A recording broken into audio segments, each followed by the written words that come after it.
I'm Randy Reed, editor of the Edison Report, and I'm here with Chuck Swoboda, President and CEO of Cree, and Chuck is our 2013 Person of the Year. So Chuck, thank you for joining me. Well, thank you for having me, and thanks for the award. And on behalf of a bunch of people at Cree around the world, we appreciate it. Well, you bet, and we're very excited about everything that Cree has done and continues to do. You know, my first question, I guess, starts in 2007. And at that time, you bet the company on LEDs. What is it that you saw that the rest of us in the industry didn't see? Well, to clarify, when you say LEDs, you mean LEDs for lighting. Because really, Cree's been working on the LED problem for more than 25 years. But when it came to lighting, I think the difference was Cree had early on adopted this idea. Our mission is 100% adoption of LED lighting. We really believed it was possible to convert every conventional light source. In 2007? Yes, to LED, because we could see what the LED technology was and what it could do. We didn't know how to do it, but we knew it was technically possible. And so for us, what better thing to do than to pick one of the biggest markets in the world and figure out how we're going to go change that. And the reason I think we saw it, I think others saw it, I think the reason we behaved differently is that we had nothing to lose. It was all upside for us. Okay. What had Cree been doing prior to 2007? When you say LEDs, what part of the LED business were you in? So Cree originally got started to commercialize the blue LED. This is back in 1987. And so the concept was is red and green LEDs were here forever. There was no blue LED. And with the blue LED, you could make any color. Sure. So that's the original idea. It just took us from 1987 to 2007 to actually invent a white LED that was efficient enough to really go after the lighting market. Okay, understood. So I see this Cree LED bulb, the A-lamp replacement, and you guys were gracious enough to send a few to me, and it's a very nice lamp. But the thing that surprised me is that we were surprised. We had no idea Cree was working on that, and most of the industry didn't know Cree was working on it. Can you tell us a little bit about the development and how you managed to keep it from the industry? Well, so with this mission of 100% adoption LED lighting, we're constantly looking for what part of the market isn't embracing the technology. And so we've had a lot of success in commercial lighting, streetlights, troffers, all that stuff, but the consumer wasn't moving. And so when we talked to them, it was pretty interesting. We asked them, why don't you buy the LED bulbs that are on the market? And it really came down to some basic things. It looked weird, didn't look like a light bulb. If they took it home, it didn't act like one. And even if they were going to try it, it was so expensive, there was just a barrier. And that seems like three pretty basic ideas. That's the product definition of our bulb. So we said, hey, if the consumer could move, we could move the industry faster. So the idea was really to create a product to engage the consumer in LED lighting adoption. And that was the genesis of it. And we kind of had an advantage that the Home Depot was willing to participate with us, because it's inventing it is one thing. But having one of the biggest retailers in the world sign up to say, yeah, let's go change this category together, that was a huge part of making this successful. And Home Depot is the exclusive outlet at homedepot.com, yep. Right? And that exclusivity will last how long? Right now, it continues into next year, and then we'll continue to evaluate between them what makes sense. Honestly, we're so busy meeting the demand and ramping up and really learning about this market. I think both of us are more focused on how do we grow the category right now than worrying about next year. It's interesting. When I'm in Home Depot, and I'm there pretty much every weekend, I check out your display. Sometimes it's completely full where they've just restocked it, sometimes like 15 or 20%. And I always pick up a couple of them. And especially on Saturdays, because I'm prompted, because I watch Game Day Saturday morning, and I see your bulbs advertised. How was it to make a decision to start doing retail commercials? Wow. So once you decide you're going to sell a consumer product, and you get the Home Depot to say yes, you now have a third problem, which is no one's ever heard of Cree in the consumer space, let alone an LED bulb. And so for us, because we have this bigger mission, which is really broader LED adoption, we kind of looked at the calculus and said, you know what? We want to sell the product, but we really want to promote the industry and the concept of LED lighting. And frankly, we need to build the brand for Cree. So to us, all three of those things came together, and you naturally end up in ideas that like, hey, let's do a TV ad. Because the ads aren't just about selling the bulb. In fact, if you notice them, they're actually more about getting you to think about LED lighting. And that was on purpose. Most people don't think about their incandescent bulb as something that costs them $7 a year. but it does. Right. And so that was the whole point of the commercials, is getting people to think differently. You know, with LEDs and lighting, you've got 130 years, multiple generations of beliefs about lighting. How much energy they use, how long they last. We're trying to change those beliefs. That's a big challenge, but it also creates these creative solutions like advertising and college football. Right. And I see billboards. I hear it on the radio as well. So, you know, I think all the people in lighting kind of get excited when they see that. Now, you've recently come out, or you've recently launched a 90 CRI that is Energy Star compatible. And this helps you with the rebates. Is that right? So two things. So our standard bulb is Energy Star compatible. So we are getting rebates in a number of locations around the world right now, where, or not around the world, around the country, where the Cree bulb is available for, in some cases, $5 or $6 with rebate. What we did with the True White series, which is actually 93 CRI, was in California, they have a separate standard. It's actually a step above Energy Star. And the California bulb standard requires higher CRI. So we were the first ones to come out with a bulb that meets that standard, which then makes it eligible for rebates in California specifically around this higher CRI. And what's interesting, same shape, same form factor, but we've now added this color quality that really hasn't been available in an LED bulb before now. Right, it's the coating on the glass. It's kind of a bluish color. Well, it's actually more than that. So what we had to do is we had to re-engineer the LEDs inside, as well as what we call the spectral notching technology, which part of it is the glass coating. And it's actually all those things that gives us the 93 CRI. Okay. I was at the IES annual conference in Huntington Beach a few weeks ago, and at the Cree table they were handing those out. So I have one, and I compared it at my home, and I do see a difference. They're both good. But the CRI, the 93 CRI, is just a little crisper. Yeah, the idea was, what California was worried about is the CFL to the utility companies is actually a failed technology. They've been putting money in it and they can't get anyone else to buy it. Consumers have rejected additional adoption of the product because so many people experienced poor light quality, bad dimming, slow to warm up, all those things. What California was trying to push for is an LED bulb that was so good, it would be as good or better than a bulb in every respect, and they even wanted to push the color quality side of it. So that was the genesis, to ensure that consumer satisfaction for an LED bulb, they were trying to eliminate any potential concern on that. And so far, the initial results, it's pretty early. It's just really gotten to the stores in the last few weeks. But the consumer feedback has been really good on that bulb. Okay.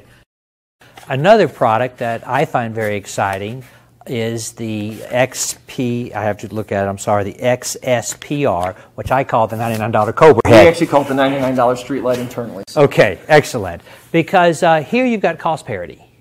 And you've got a product that I think is probably one of the most cost-conscious products in our industry is the Cobra head replacement. Tell me a little bit about that and your thinking there. Conceptually, one of these ideas behind this 100% adoption is if you look at any technology curve, when you get to the end, if you really want everyone to switch, you generally get to buy the new technology with all the features and all the benefits at the same price as the old one. Okay. To date, most of LED lighting's been about you get your money back in energy and maintenance savings. And that's really got the industry started, but we're looking 5-10 years down the road. We want cost parity, because that really will obsolete the old technology. The $99 street light is essentially all the benefits of LED and no premium. But the neat part about that product is the next time a municipality sends out a truck to replace an HPS, by the time they go up and replace it, they could have already paid for the cost of that $99 street light. The value proposition is so good, you would have to choose to want to waste energy or send out bucket trucks to keep the old technology. Wow. And I have to assume part of the strategy is to get an upsell. They're interested in the $99 street light, and then your salesman can talk to them about other products as well. Yes and no. It's really less about that. It's interesting. You asked that, and some other people. We really just want. So we've been very successful in what I'll call more the roadway, what you see in LA. Right. The $99 street light was, think about the number of units that are in every streets around your house and in neighborhoods. How do we get that market to move? And everyone said, can't move. You got to get to a fundamentally different price point. And you have to remember at Cree, when someone says you can't do it, that kind of gets the wheels turning and says, how could we do it? And so this is really about getting people to stop buying HPS and to buy this street light as it is at that price point. How old are you? I'm 46. Do you think in your lifetime we'll see the total demise of high-pressure sodium? Yes. I agree. There's no reason for the yellow light. I think it'll be sooner than we think, because at right now it feels new and people are a little bit skeptical, and as you saw at that conference, people are still wondering, is this real, is Cree serious? We're serious, and I think as we do this in more and more places, I think you'll see the demise of the CFL in our lifetime. I think you'll see the demise of almost every other incandescent, and despite what most people think, I think we're going to see the demise of linear fluorescence. But that'll be last, wouldn't you say? It depends what we invent next. Interesting. How important was it to be first on the $99 street light? It's probably more fun to be first than it's important to be first, right? I think what it shows is we keep pushing the limits. It's really more important that we took something that really was off the table. Right? I don't think most people were thinking $99 street light. In fact, some people said, why would you do that? You could sell it for twice as much. Our goal isn't just to try to sell a few more at a little bit extra price. We're trying to get the market to move. We really do want to eliminate the old technology. And so for us, it was more important to be able to truly show someone you can make an LED product with all the benefits at the same price point. Okay. Well, speaking of fixtures and luminaires, you and I first sat down 18 August 2011 in Racine, Wisconsin, the day after you had acquired Ruud. How's that gone? That's gone great. I think that day Al and I talked to you about, we thought there would be a good synergy between the companies. And if you look culturally, both companies were about innovation, trying to bring new technology to market, trying to do different things. And because of that common core between the two of them, the integration, bringing the two, it's gone really well. And in fact, our lighting business today, you really can't tell the difference between what we do in Racine and elsewhere in the company. It's really one team. Would you have the $99 street light if the two companies hadn't come together?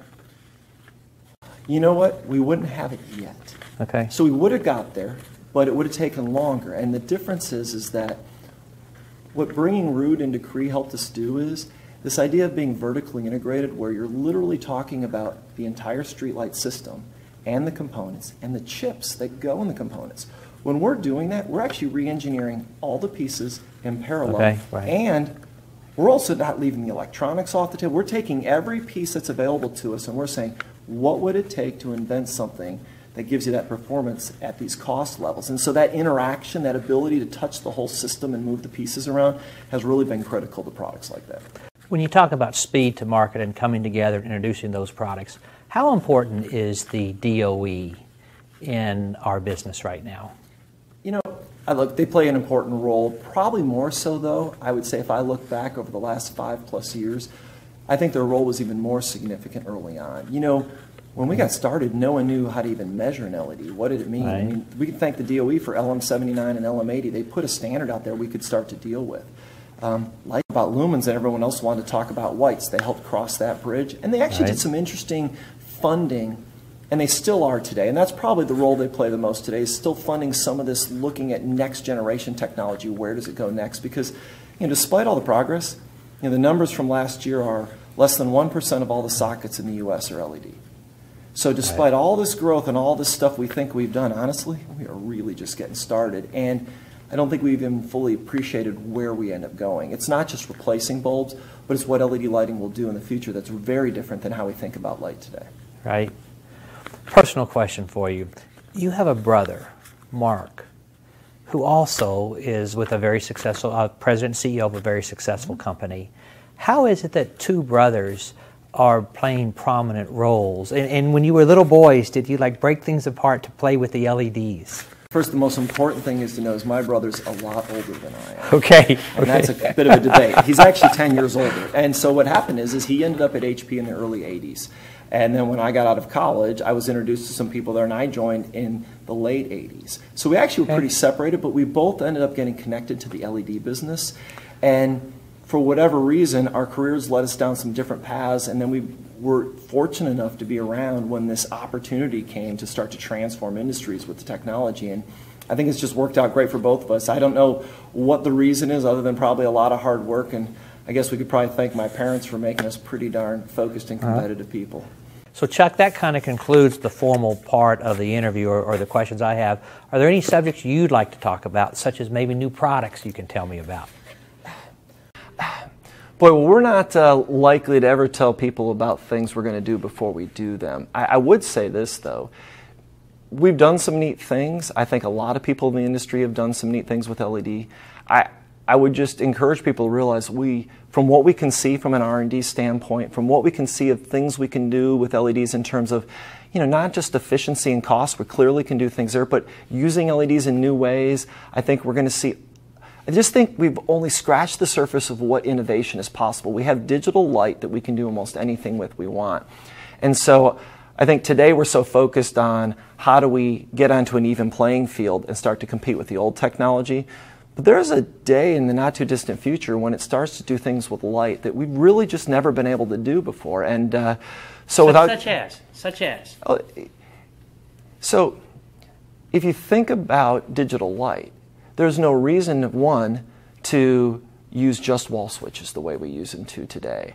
And how about the fact is that every socket was invented generally for something that got hot and used a lot of energy and burned out. I mean, if the light never burns out, why do we put them in sockets at all? Let alone, why do we limit them to the places we put them? Just think about LED lighting is so efficient and so low heat content. We can really put this in places we've never thought about. And so much of what we spend our time today on is inventing technology to adapt to the old infrastructure. There's a day when, why do we want to run AC to digital lights and DC lights? So I think we're going to see some really interesting things, where you use it, how you interact with it. I think we've seen some people play around with it a little bit. We're early. So much of what we do now is adapting it to the existing infrastructure. But once we go through that phase, and I do think that's the first phase, okay, the next phase is about using light in ways frankly, we probably haven't even anticipated yet. What do you think about OLEDs?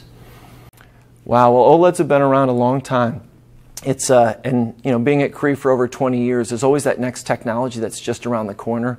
And when it's just around the corner, you realize there's a reason. And what I would say is I think it's probably going to have a place in the display business for sure.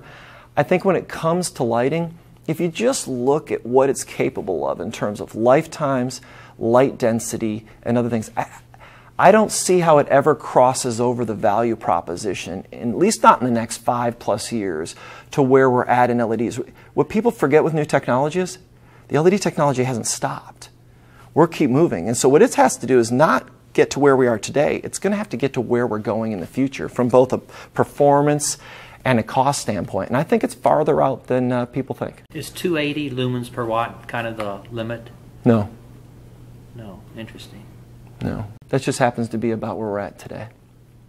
Okay. Closing comments. We see all this energy wasting light that's relatively old technology, and we see all this capability that LEDs provide and can create, and we really just come in every day going, how do we solve that next problem? To us it's really simple. It's about solving that next problem and really giving the customer, when I say the customer, the person that uses the light, giving them a fundamentally better lighting experience than they've ever had. And for a company full of engineers, that's about the most fun you get to have. Okay. Very good. All right, Chuck. Thank you very much. I enjoyed it. Thank you. Appreciate your time.